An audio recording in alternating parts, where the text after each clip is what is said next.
सिलीगुड़ी नगर निगम की board meeting में आज काफी हंगामा हुआ। इस दौरान सीपीएम पार्षद और तृणमूल पार्षदों के बीच जमकर बहसबाजी देखने को मिली। আমি স্যাটিসফাইড হয়ে যাব যে আপনারা এই জানুয়ারি মাসে পাস করার সময় লিখেছিলেন previously sanction for posted hotel building on 24/4/2023। আমি প্লিজ অনুরোধ করব আপনাকে, আমি এটাই বলছি যে এই বোর্ডকে পুরোপুরি অন্ধকারে রাখা হচ্ছে বা মিসগাইড করা হচ্ছে। কারা করছে মেয়র সাহেব, আমি আপনাকেও বলবো, আমি লিখিতভাবে দিয়ে দিচ্ছি, কি আছে দেখে নিন। হ্যাঁ লিখিতভাবে দিয়ে দেবো মেয়র সাহেব, তাহলে আমি উত্তর দিয়ে দিই। আরে আমি বলছি যে আপনি দেওয়ার আগে আমি বলেছি আপনার সুবিধা হবে। এটা কেন এই লিখিত আমি আপনার কথা ধৈর্য সহকারে ঘন্টার পর ঘন্টা শুনি, আর আমার কথা 2 মিনিট কেন শুনবেন না? যে এই একটা বিল্ডিং এর ক্ষেত্রে কেন এই ধরনের মারাত্মক একটা কাজ করা হলো, আমি এটা আপনাকে ভাবতে বলছি। লজ্জা হওয়া উচিত আপনাদের।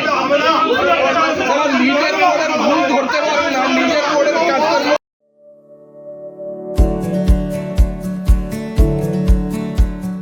Pampered, not just a hospital, but a mother.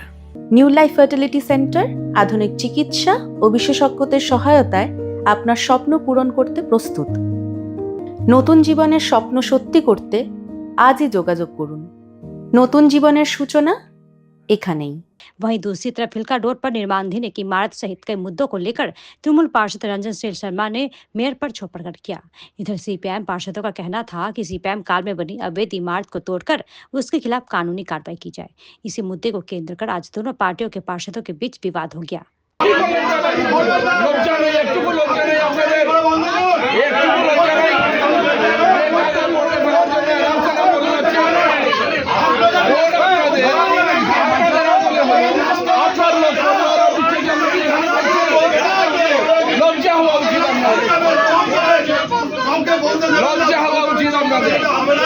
একটা কথা রঞ্জনের সময় বলেছি, যেটা বললো আমাদের মৌসুমী, যে নিজেদের কাউন্সিলরকে নিয়ন্ত্রণে রাখা, এটা নিয়ন্ত্রণের ব্যাপার না, এটা একটা লক্ষ্য রেখা থাকে, সেই লক্ষ্য রেখার মধ্যে সবাই চলে।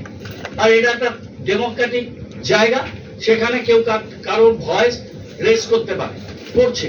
যেগুলো টেকনিক্যাল পয়েন্ট তুলেছে এসজেডিএ, এসএমসি, আমি ডেফিনেটলি ক্রস চেক করবো, আলোচনা করবো, ইউডিএম এর থেকে দরকার হলে লিখিত ডাইরেকশন নেব।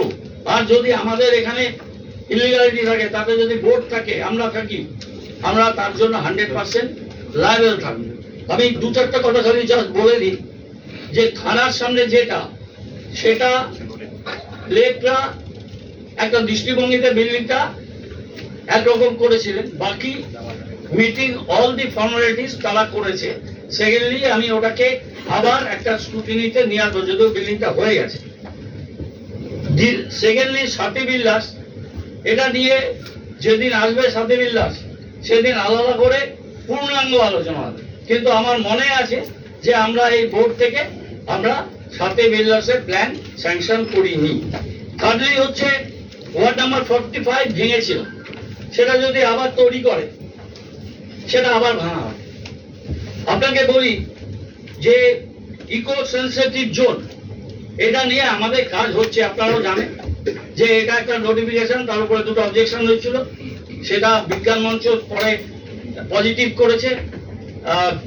টি এর কয়েকজন যারা অ্যাসোসিয়েশন, তারা সেটাকে অনেক বেশি একটা এরিয়া বলছিল, সেটাকে পরে তাদেরকে আমাদের অ্যাডজাস্ট করে পাঠানো হয়েছে। এখন জুন মাসের খুব সম্ভবত 15 তারিখে মিটিং ছিল।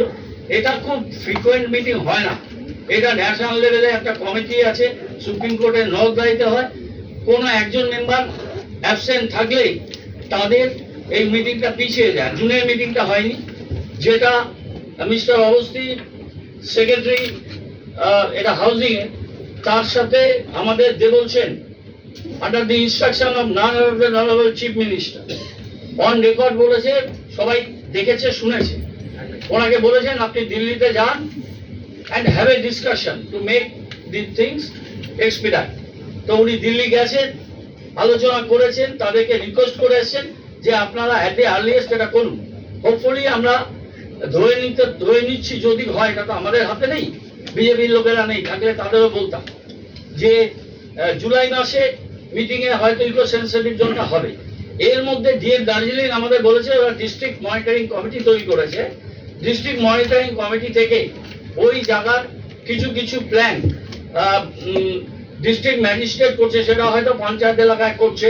আমি ওনার সাথে আরো একটা ডিটেল বলবো, কর্পোরেশন এলাকায় তো উনি করতে পারবেন না, কিন্তু কিছু পারমিসেবল কিছু কাজ করছেন কিনা ইন কনফর্মিটি উইথ দি আইন, সেটা আমি ওনার সাথে একটা কথা বলে আমরা জানাবো।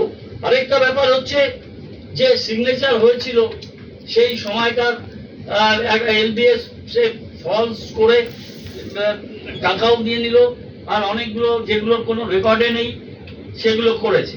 তার উপরে এফআইআর হয়েছে, অ্যাকশন হয়েছে। এবার ওগুলো ভারী তৈরি করে ফেলেছে, মানুষ ঢুকে গেছে ওইখানটা, তো ওইভাবে আমাদের পক্ষে বাধা দেওয়া সম্ভব হয়নি। কিন্তু এটা যখন হলো, চেক অ্যান্ড ব্যালেন্স যদি শক্তিশালী থাকতো, আর ওখানে যখন কাজ হচ্ছে সবই তো আপনাদের কাউন্সিলর ছিল, তখন একটু নজরদারি করলে সবসময় কাউন্সিলরও বুঝতে পারে না যে এটা বিল্ডিং প্ল্যান নিয়ে করছে না প্ল্যান নিয়ে করছে না, কাউন্সিলরদের সই এখন লাগে না। সুতরাং